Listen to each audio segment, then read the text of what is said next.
Timão, Timão, Timão, todo poderoso Timão. Firme.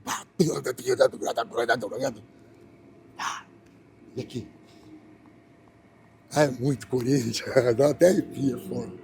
E a gente vai indo naquela toada, começou de novo todo poderoso Timão, porque era pensando em 2000. E a gente tava no Maracanã jogando uma final com o Vasco. No mesmo lugar ali, olhando pra frente. A gente tava daqui desse lado, agora a gente tava desse. Mas no mesmo lugar. eu ficava pirando, detalhes, sabe? Essas coisas meio místicas. Porque eu ficava pirando sempre, eu sempre gostava disso em 2000. E eu ficava olhando pro morro, aqueles morros verdes do Rio, assim, atrás. E eu ficava olhando pro morro com aquele pôr do sol e tal, e aí até lembro, depois a torcida do Vasco chegou, a Força Jovem, acendeu tudo branco da Força Jovem, acendeu sinalizador pra caralho, e a gente aqui desse lado subindo o bandeirão dos Gaviões, que é de ponta a ponta, ainda com lealdade, humildade e procedimento, Gavião fazendo assim, impressionante aquele dia e tal, e aí agora passa 25 anos, em vez de estar aqui, a gente tá aqui, e eu tô olhando o mesmo morro, tipo, eu ficava, foi uma coisa muito louca isso, mas a gente voltou pro mesmo, todo poderoso Timão. Foi pensado, óbvio. Todo poderoso time. Final, nego. Trava aqui. Tem uma amiga minha, Mainara, ela falou: cara, eu não conseguia cantar de nenhum. Chegou uma hora, 1-1.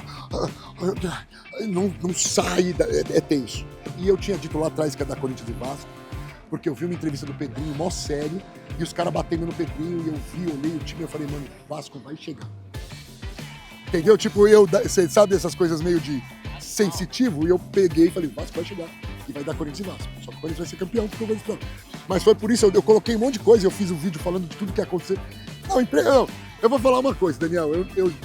Às vezes eu sou sensitivo, eu tenho algumas coisas que dá pra perceber. Mas eu falei que o Corinthians ia pegar o Atlético Paranaense no sorteio. Que sorteio? Eu falei, eu tô sentindo que vai pegar. Porque quando pega um paranaense, e eu fiz aqueles vídeos todos contando de quando a gente pega os paranaenses, a gente vai e a gente é campeão.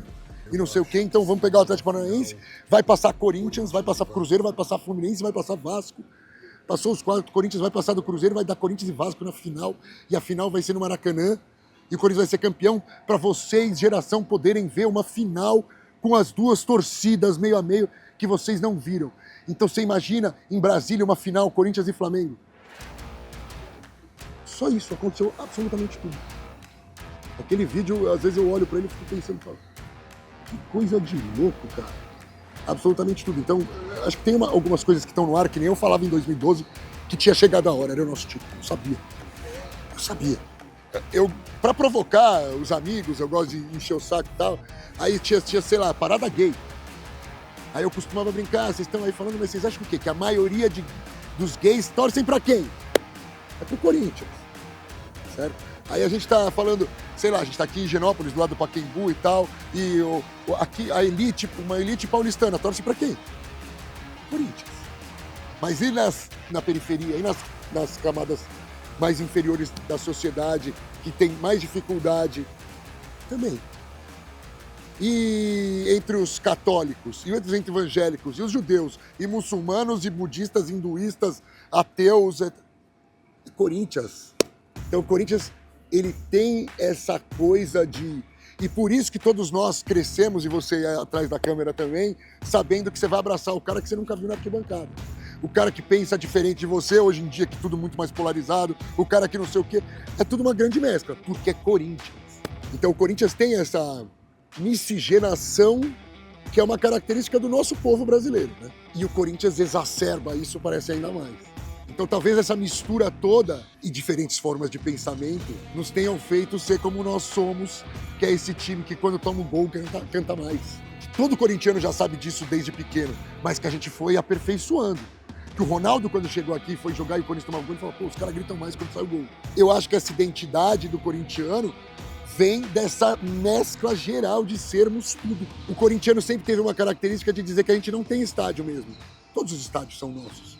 E por isso que a gente criou o lance de vamos invadir e vamos não sei o quê. E eu acho que isso fez o corintiano criar esse molde de ir em qualquer lugar e invadir qualquer estádio. Porque não tinha estádio. Por mais que esse estádio aqui, todos os paulistanos amem e a gente saiba que ele é nosso. Sempre foi. Nossa casa. Todo mundo já jogou aqui, mas a gente jogou a vida inteira aqui. A nossa identificação da sua com o seu pai, com o teu irmão, com a tua família, do meu pai, do meu irmão, com a minha família, com o meu pai, é aqui. Só que me arrepia. Mas a gente não tinha estádio, porque o outro rival que tinha o maior estádio privado do mundo, você lembra? O maior estádio privado do mundo. Porque a gente é igual Milan, Real Madrid. Não, a nossa identidade não é essa. E eu acho que isso faz o Corinthians ser diferente. E aí eu acho que isso faz o Corinthians ter a torcida que tem. Acho que essa miscigenação, que é uma característica do nosso país, sem dúvida. Eu sou a prova disso. Eu vou fazer só um adendo antes, que depois você pode, para servir para o corte. Você está falando aí que o futebol é o que? É o gol, é a arquibancada. Eu perdi vários gols quando eu estava vendo a torcida. Eu sou assim, meu irmão me dava várias cotoveladas. Olha o jogo. Por isso que eu sou quem eu sou de torcida. E nesse dia eu falava ao meu pai, eu vou viajar para todo lugar ver o Corinthians quando eu for mais velho. Vamos lá no jogo tal? Não vou viajar tal não, mas eu vou quando eu crescer. Porque eu ficava olhando para a arquibancada. Então agora que vai ter, por exemplo, um jogo com as duas torcidas meio a meio, Corinthians e Flamengo, 70 mil pessoas, existe um outro jogo que essa molecada não viu que existe, que é o jogo da arquibancada. Não são as duas maiores torcidas do Brasil. Quem canta mais, quem que vai trazer papel picado, quem que vai trazer bandeirinha, quem que vai trazer rojão de papel picado, quem que vai trazer fumaça, quem que vai trazer bandeirão, qual que são as bandeiras de mastro mais bonitas, qual que é... Existe um outro jogo que é na arquibancada. E a gente vai poder ver isso de novo. Coisa que essa molecada não viu. E isso é uma coisa que vai ser demais desse jogo. O meu maior ídolo como torcedor, e porque eu entrei no campo 1 milhão de vezes, e hoje eu tenho o prazer de poder abraçar ele brincar comigo, fazer reportagem com ele, matéria com ele, é o Neto, sem dúvida. É difícil explicar o Neto. Difícil. Não porque ele é um cara... Como eu também sou, tá? José Ferreira Neto. Sei que você nem gosta que chame pelo nome assim, mas... Problemático. Que de fato era. É, até hoje, pô. É muito louco. Mas assim, exatamente por isso, ele era tão amado pela Fiel. Porque é de verdade. O Neto é de verdade, cara. Você pode gostar, pode não gostar, pode não sei o que, ele pode falar besteira, pode falar coisa boa, você pode... Mas ele vai falar o que vier do coração, do jeito dele, o mais puro. E ele fazia a mesma coisa no campo. Por isso que aquele gol que tava eu e meu pai, a gente tava na numerada. À noite, a gente foi à noite, sentou na numerada. E tava eu e meu pai e o Nelsinho, que acho que era o Nelsinho que falou que ia tirar ele do campo. 1-0 Guarani, a bola vem, ele faz o gol de meia bicicleta, mete no ângulo. E tira a camisa e grita e manda todo mundo tomar no cu e é expulso. Tipo, o cara acabou de fazer um gol absurdo. E tal, mas aí ele é expulso, aí todo mundo já, caralho, né? Então eu entrava de mascote sempre ao lado do Neto, de mão dada com ele. Uma outra vez não dava, entrava com o Márcio, com o Marcelo, com o Ronaldo, que eram os 4 que eu mais gostava. Mas entrava com todo mundo, com o Giba, com todo mundo. Mas com o Neto, sempre. E depois eu contei isso pra ele, eu tenho foto com ele, eu com 10 anos de idade, ele do meu lado, eu com a camisa do Corinthians, tipo aquelas da Topper, né? Coisa maravilhosa. Então eu acho que o Neto é essa identificação, subia no alambrado e tal. E o Neto, cara, era um craque absurdo. Esse questionamento dos caras da internet, se o Neto era craque ou não, chega a doer. Você tá louco. Dominava a bola, batia na bola como quase ninguém. Cara, porque assim, o Neto tem, sei lá, 11 gols olímpicos. Tá entendendo? É outro nível. É um negócio surreal, né? O time era ele, velho. Uma coisa de louco. Durante 3, 4, 5 anos, era o Neto. Cara, se você me perguntar agora, o Cássio saiu assim, eu tô cagando se o Cássio saiu assim, o Cássio saiu assim. O Cássio é um dos maiores e provavelmente vai ser na história, assim, tá ali com o Marcelinho e tal, de títulos e conquistas e tal. Então tá, Cássio é gigantesco. Então, se você me perguntar de identificação e torcedor, porra, José Ferreira Neto. Eu acho que se eu fosse colocar os ídolos, que aí como torcedor mesmo, já falei o Neto, Cássio e Marcelinho são dois que são os gigantes. E aí podem ter alguns que sejam com identificação pelo jogador. Sei lá, você vai falar o Célio Silva.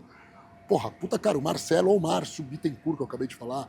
Jogadores com identificação e história no Corinthians forte, assim, entendeu? O Paulinho agora, o próprio Ralf, jogadores que vão ficar marcados.